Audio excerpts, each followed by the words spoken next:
ലഹരി മാഫിയയെ പൂട്ടാൻ കർമ്മ പദ്ധതി ഒരുങ്ങി. ഓപ്പറേഷൻ ഡി ഹണ്ട് കൂടുതൽ ശക്തമാക്കുന്നു. സ്ഥിരം ലഹരി കേസ് പ്രതികളെ കരുതൽ തടങ്കിലാക്കാൻ എക്സൈസ്.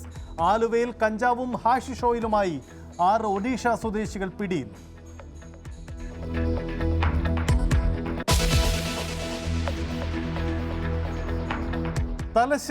താമരശ്ശേരി ഷഹബാസ് കൊലക്കേസിൽ ഡിജിറ്റൽ തെളിവുകൾ കേന്ദ്രീകരിച്ച അന്വേഷണം ഊർജിതമാക്കാൻ പോലീസ്.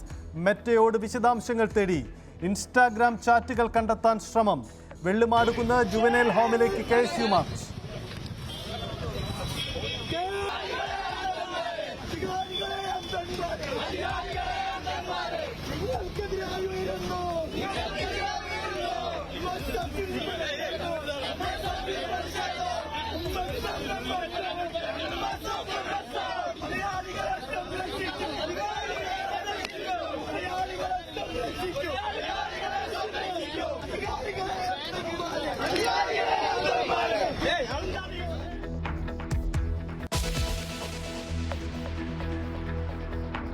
മലപ്പുറത്ത് വീണ്ടും കുട്ടികളുടെ കൂട്ടത്തല്ല്. ഒരു വിദ്യാർത്ഥിക്ക് ഗുരുതര പരിക്ക്.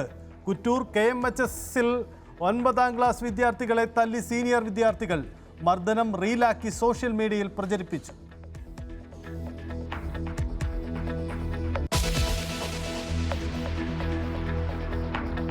CPM സംസ്ഥാന സമ്മേളനത്തിന് കൊല്ലത്ത് തുടക്കം. ദീപശിഖ ജാഥകളുടെ സംഗമം വൈകിട്ട് ആശ്രമം മൈതാനത്ത്. പ്രതിനിധി സമ്മേളനം നാളെ പ്രകാശ് കാരാട്ട് ഉദ്ഘാടനം ചെയ്യും. EP ജയരാജനും TP രാമകൃഷ്ണനും കമ്മിറ്റികൾ തുടരുമെന്ന സൂചന നൽകി MV ഗോവിന്ദ്.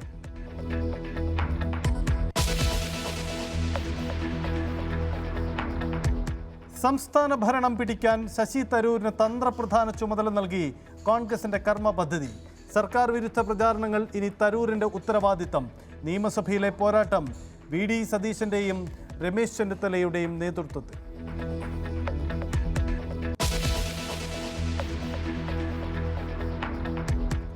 അമേരിക്കൻ കോൺഗ്രസിനെ അഭിസംബോധന ചെയ്ത പ്രസിഡന്റ് ഡൊണാൾഡ് ട്രംപ് അമേരിക്കയെ ലോകശക്തിയായി തിരികെ കൊണ്ടുവരുമെന്ന് പ്രഖ്യാപനം.